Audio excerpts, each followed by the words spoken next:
Hello guys, I'm gonna cook bulalo.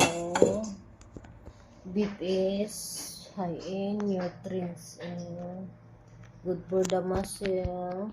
A protein, high in protein.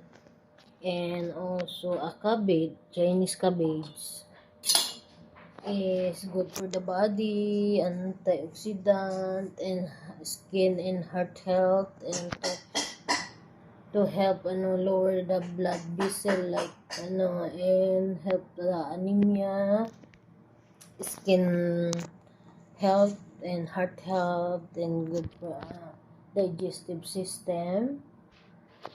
Because I'm gonna put the Chinese cabbage.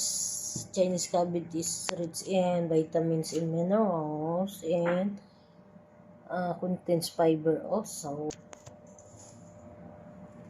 And the potato is good for the muscle, digestive system, and for there is anti-inflammatory also. That's all guys. I'm gonna cook bulalo for today's menu. Benefits of eating cabbage and potato and beef. Beef high in protein to help make the muscle strong.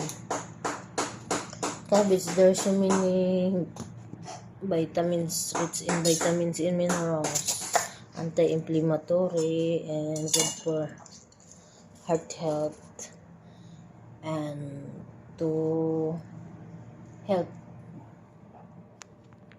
the blood pressure, to help lower blood pressure level and antioxidant. The potato is good for the